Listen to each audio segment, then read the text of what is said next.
Vou falar sobre a salvação para todos os povos. Efésios, capítulo 2, a partir do verso 11. Então diz assim o apóstolo Paulo: Portanto, lembrai-vos de que, outrora, vós, gentios na carne, chamados incircuncisão por aqueles que se intitulam circuncisos na carne, por mãos humanas. Naquele tempo, estavais sem Cristo, separados da comunidade de Israel e estranhos às alianças da promessa, não tendo esperança e sem Deus no mundo. Mas agora, em Cristo Jesus, vós, que antes estáveis longe, fostes aproximados pelo sangue de Cristo. Porque ele é a nossa paz, o qual de ambos fez um. E tendo derribado a parede da separação que estava no meio, a inimizade, aboliu na sua carne a lei dos mandamentos na forma de ordenanças, para que dos dois criasse em si mesmo um novo homem, fazendo a paz, e reconciliasse ambos em um só corpo com Deus, por intermédio da cruz, destruindo por ela a inimizade. E vindo, evangelizou paz a vós outros, que estáveis longe, e paz também aos que estavam perto. Porque, por ele, ambos temos acesso ao Pai em um espírito.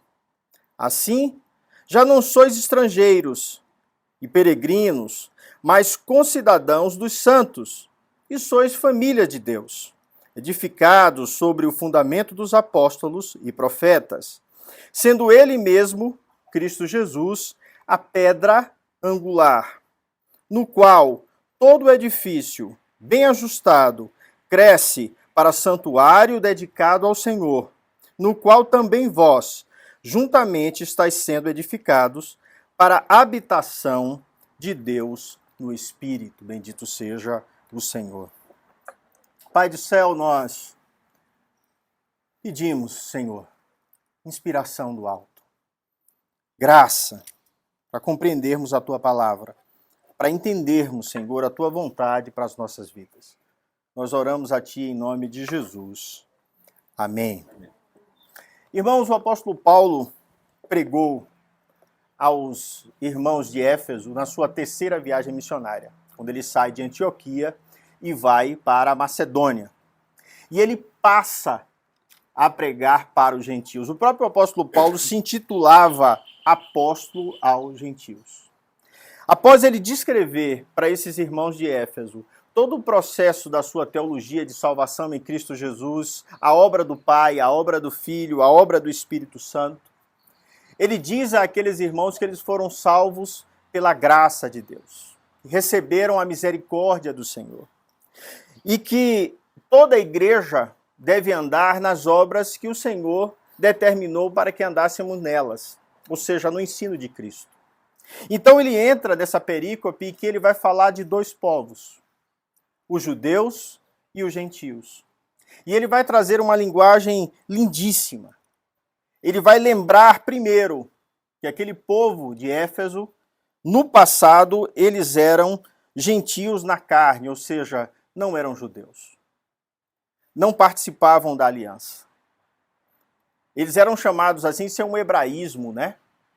Quando você olha aqui no texto, ele fala no final do verso 11, que aqueles que se intitulavam circuncisos na carne por mãos humanas, ou seja, aqueles que participavam de toda a aliança do Antigo Testamento, judeu de nascimento, aqueles que fizeram a circuncisão do prepúcio. O apóstolo Paulo está falando aqui de dois povos, irmãos. E ele diz que os do Ocidente estavam sem Cristo. Todos aqueles que não eram judeus não tinham o Senhor Jesus como Salvador. E ele diz aqui, a ideia principal é que agora aqueles que têm Cristo estão circuncisos no Espírito, não mais na carne. Que há um tipo de circuncisão que Deus faz que não é feito por mãos humanas. É feito na nossa alma, no nosso espírito, no nosso ser. É uma limpeza que Deus faz em todo aquele que confessa Cristo. E ele fala assim para os irmãos de Éfeso, verso 12. Vocês estavam sem Cristo. Vocês estavam separados da comunidade de Israel. Vocês sabem que o Antigo Testamento revela que Jesus viria para os filhos de Israel, para a comunidade de Israel, para os escolhidos. E todo aquele que é gentil, todo aquele que não é judeu, nasceu fora. E ele diz assim, estranho às alianças e às promessas. As promessas que foram feitas a Abraão, a Isaac, a Jacó, a Davi. Todo aquele que é gentil, ou seja, não judeu, não participa dessa promessa. E ele fala mais, ele diz que esses de Éfeso não tinham esperança e viviam sem Deus no mundo. Sem esperança porque, se estudarmos as religiões gregas, você vai perceber que eles entendiam que o corpo, primeiro que o corpo era uma prisão. O homem estava preso ao corpo. Após a morte, eles iam ao Hades, iam viver um segundo sofrimento. Não tinha nenhum tipo de esperança de vida eterna dentro da construção de toda a religião do povo grego. Ele está escrevendo para Éfeso, ele escreve para Corinto, ele está falando para o mundo do Ocidente, ele está levando a palavra de Deus e tudo aquilo que Deus prometeu no Antigo Testamento para um povo que não chamava por Deus, que não conhecia Deus, que não sabia quem Deus era. Quando o apóstolo Paulo diz que eles estavam sem Deus no mundo, não é que eles não tivessem deuses, muito pelo contrário. Os gregos adoravam todo tipo de coisa.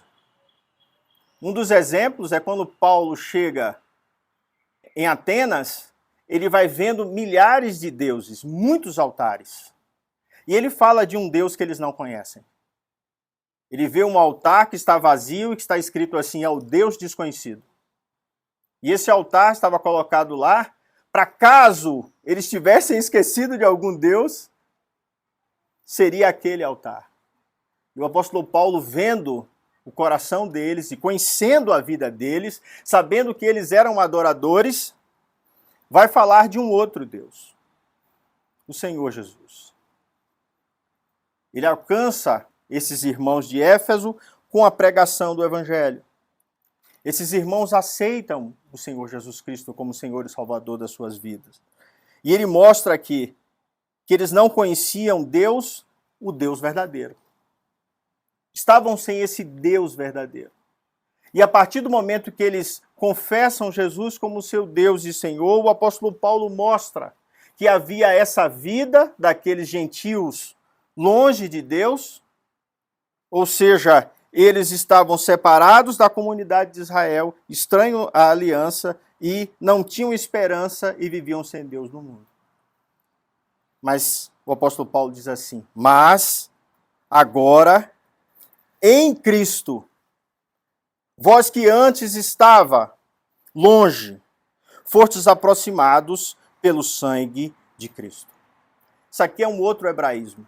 Toda vez que alguém confessava a fé no Deus de Israel, ele era aquele de longe que foi trazido para perto.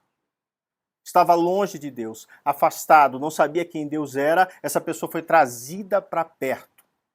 Toda vez que alguém se aproximava de um rabino para conhecer a fé de Israel, ele era aquele que estava longe, é o que diz em Isaías, e foi trazido para perto. Foi colocado perto de Deus. E segundo o apóstolo Paulo, o que faz isso é o sangue do nosso Senhor Jesus Cristo. O sangue de Jesus é derramado para pagar os nossos pecados. A palavra de Deus diz que o salário do pecado é a morte. E a única forma de revertermos esse quadro é que o Senhor Jesus Cristo morra por pecadores. O sangue do justo, do perfeito, do santo, do Messias, daquele que foi separado com a missão, salvar a humanidade pecadora. Observe que o apóstolo Paulo está mostrando que há uma divisão aqui entre judeus e gentios, que é clara na conversa de Jesus com aquela mulher Ciro-Fenícia, quando ela pede que Jesus cure a sua filha, quando ele pede que Jesus demonstre graça. A resposta de Jesus é: você não deve tirar a comida da boca dos filhos para dar aos cachorrinhos, para dar àqueles que não são filhos da aliança. E a resposta da mulher é fantástica. Aquela mulher diz o seguinte, olha que frase maravilhosa e demonstra sua fé: até os cachorrinhos comem do farelo que caem da mesa dos seus senhores. Ela demonstra uma fé e Jesus a insere nessa fé e cura aquela criança. Há uma separação que o apóstolo Paulo vai revelar aqui. Jesus Cristo uniu em um único povo, sobre toda a terra, um único povo, através do seu ato e de sua morte de cruz. O apóstolo Paulo diz assim, no verso 14, Jesus é a nossa paz, o qual de ambos os povos, judeus e gentios, fez um, tendo derribado a parede da separação que estava no meio, a inimizade. A gente fica perguntando, que parede é essa? Que inimizade é essa que há entre judeus e gentios? Eu vou fazer uma análise do templo para você entender o que está acontecendo e como é que Paulo está construindo essa narrativa. Se você olhar o templo de Israel, o primeiro lugar que você chegava no templo chamava Átrio dos Gentios. Um espaço imenso, logo na entrada do templo, onde estavam todos aqueles cambistas que trocavam dinheiro e vendiam animais para o sacrifício. Depois você tem o Átrio das Mulheres. Percebam que as mulheres chegavam mais próximo de Deus do que os gentios. Os gentios estavam fora. Vem o Átrio das Mulheres, depois o Átrio dos Israelitas. Na parte de dentro do templo você tem a parte que só entravam os sacerdotes. E, finalmente, o santuário de Deus, o Santo dos Santos, que o sacerdote entrava apenas uma vez no ano para fazer o sacrifício.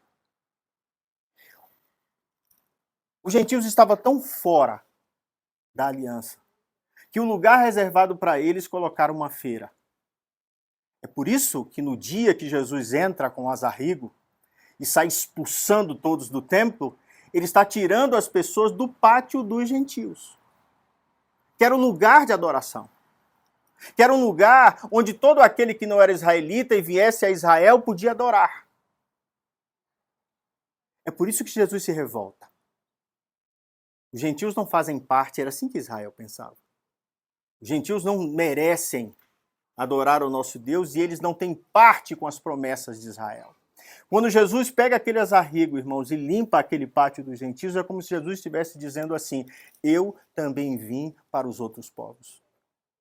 Foi por isso que eu disse no início aqui que o meu sermão hoje é: a salvação é para todos os povos. Jesus traz de volta para a adoração aqueles que são gentios, ou seja, a inimizade contra Deus. Esse muro da inimizade era a inimizade que todos os pecadores têm contra Deus.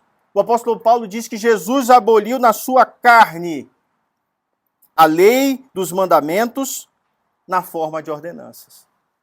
Jesus traz uma nova espiritualidade, que não é mais vivida na obediência da lei. A salvação agora é, como nós vimos no sermão passado, é pela graça que nós somos salvos.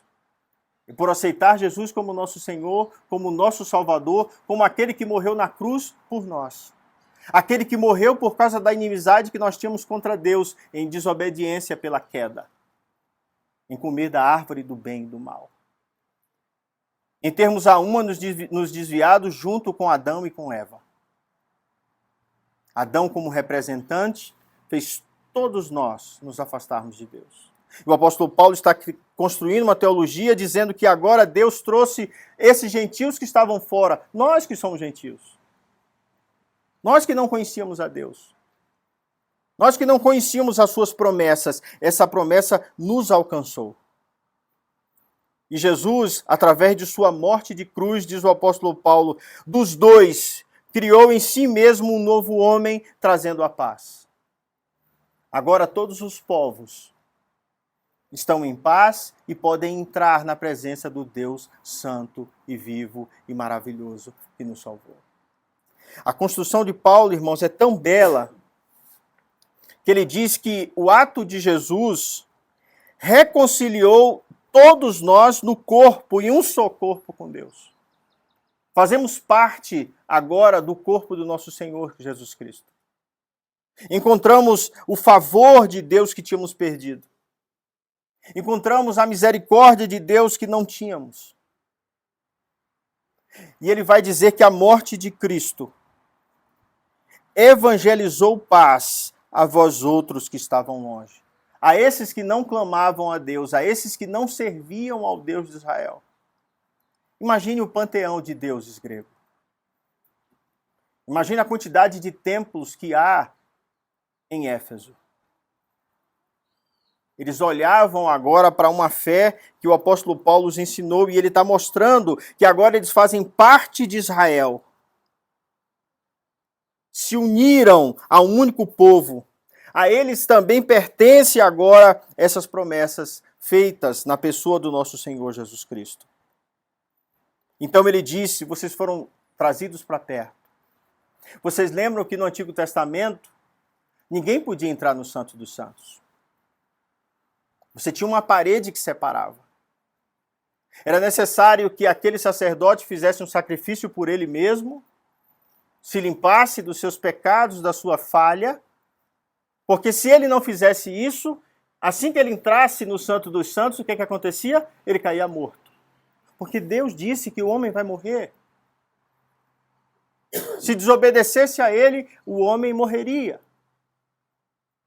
Quando aquele animal morre no lugar do adorador, ele pode entrar no Santo dos Santos.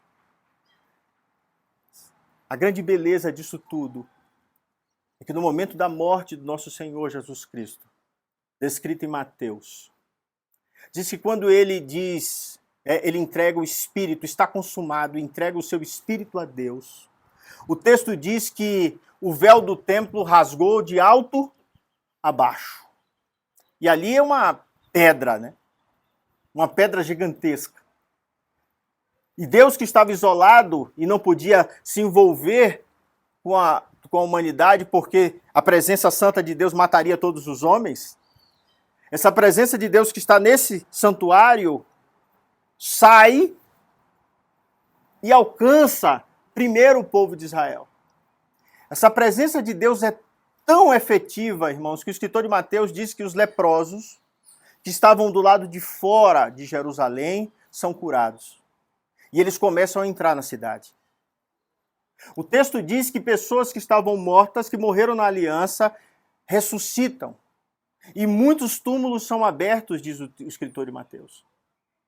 Ou seja, Deus restaura enfermidades, Deus restaura mortos à vida, Deus, dentro da comunidade de Israel, manifesta o seu poder e a sua graça, e em vez de gerar morte, gera vida. A inimizade que tínhamos com Deus é desfeita, e a inimizade que existia entre os povos, judeus e gentios, agora todos são um só em Deus.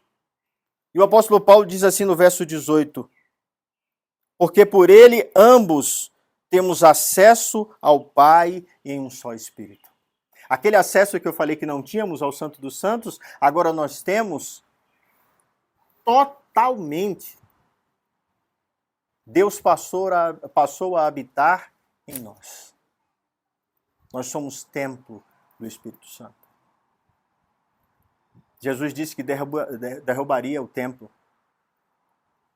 e que iria reerguer um novo templo, não feito por mãos humanas.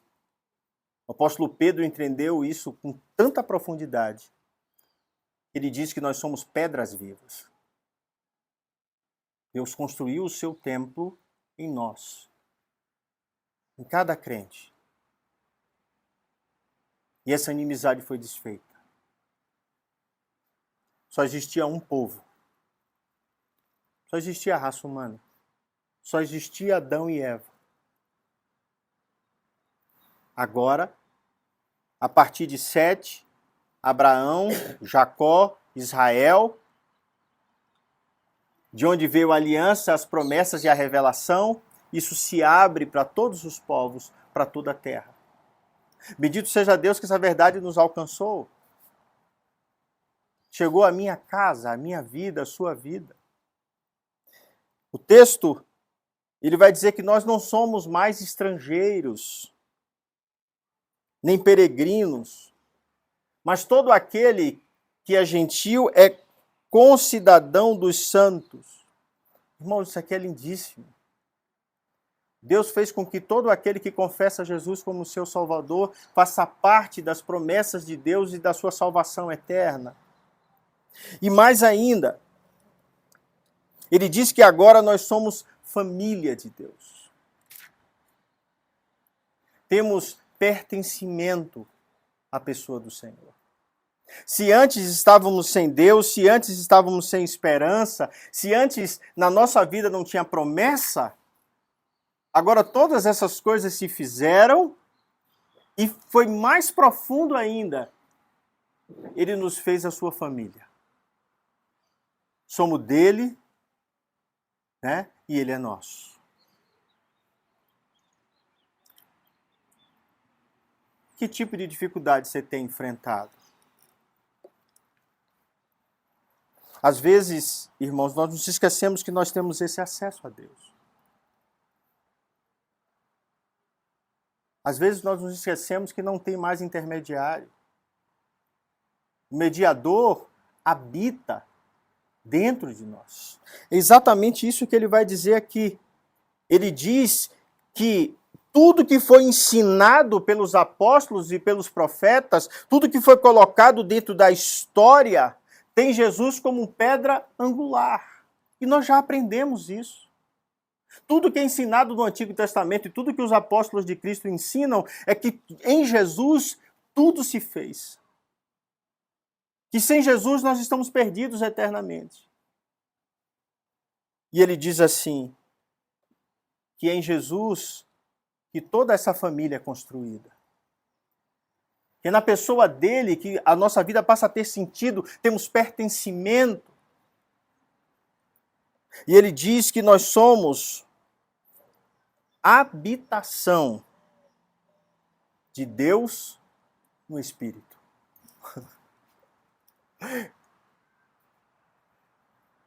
Deus habita todo aquele que confessa o Senhor Jesus como seu Salvador. Passamos dificuldades. Às vezes não dobramos os nossos joelhos, porque nos esquecemos disso. Eu lembro de uma escola dominical na igreja da Bahia. E essa lição falava sobre pecado. E todo mundo começou a listar e falar sobre pecado, né? E aí um outro André, não esse, que também é juiz, lá na Bahia, virou e disse assim, você sabe qual é a grande verdade?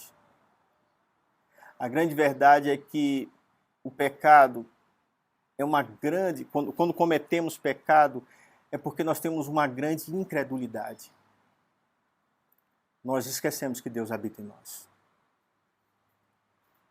Porque se eu lembrasse todo o tempo que Deus habita em mim, que Deus faz parte de mim, Ele está nas minhas entranhas, no meu ser, na minha alma, eu jamais faria com que a pessoa de Deus pactuasse naquele momento com um erro meu. Percebe?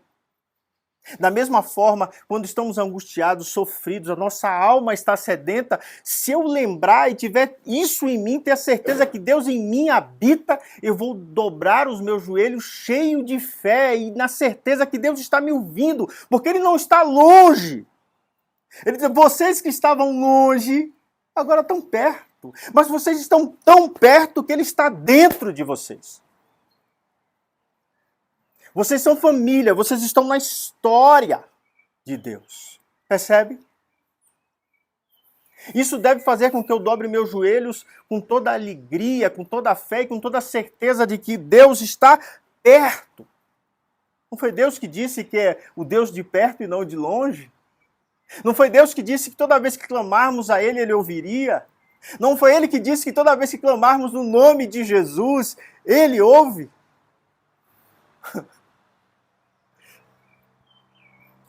O apóstolo Paulo, irmãos, ele está dizendo para mim e para você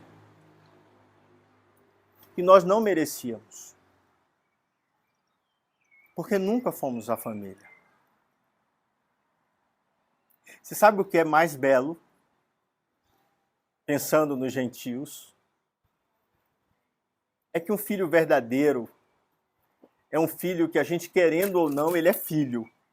Ainda que ele seja abandonado, se for feito o exame de DNA, ele é filho. Mas os adotados, eles são filhos do amor, irmãos. Como o apóstolo Paulo descreve em Romanos. Somos filhos dessa adoção de amor puro e genuíno de Deus, que nos tirou de lá de longe e colocou dentro do santuário e nos fez santuário. Entende o que eu estou pregando nessa manhã?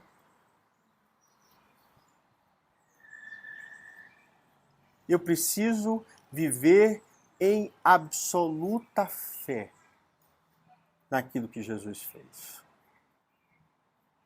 Eu preciso fazer com que essa palavra chegue a todos os povos, para que termine as barreiras e as divisões.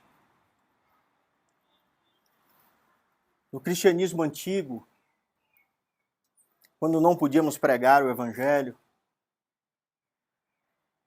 muitos procuravam as feiras e os lugares livres e faziam no chão uma parte daquele peixinho, né?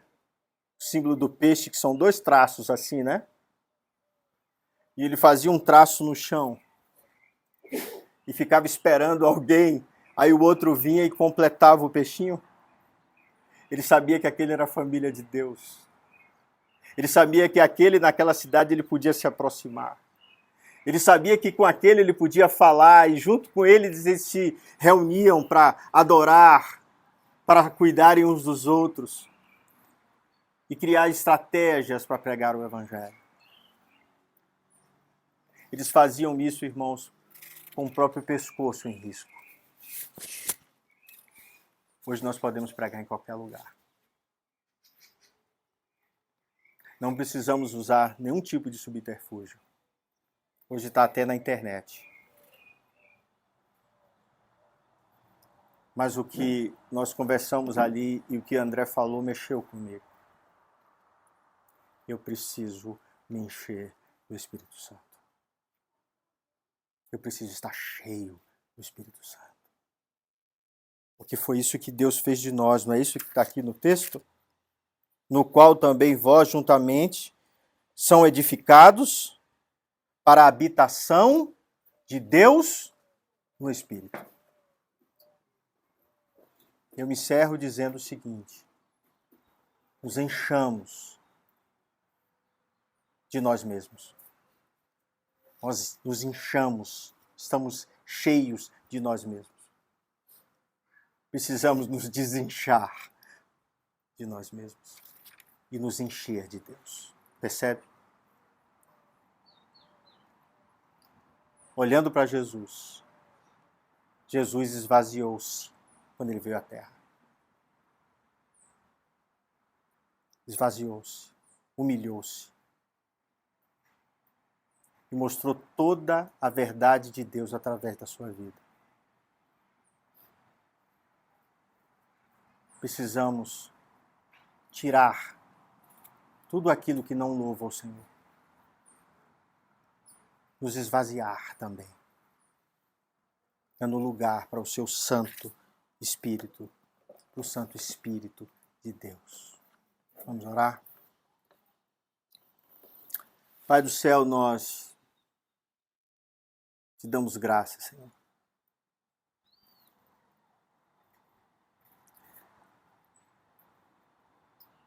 E te pedimos que o Senhor amplie a sua morada, Senhor, dentro de nós.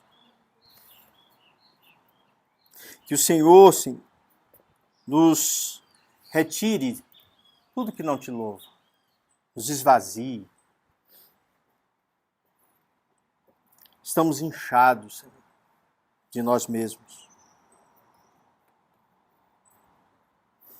Que o lugar da tua santa habitação, Senhor, seja somente sua. Nos encha, Senhor, do teu Santo Espírito, da tua palavra, do teu poder, da tua graça, da tua misericórdia, do teu amor. Nos ajuda, Senhor, a encontrar aqueles outros que também são família de Deus. São teus. Nos dá palavra, Senhor, nos abre a porta da pregação.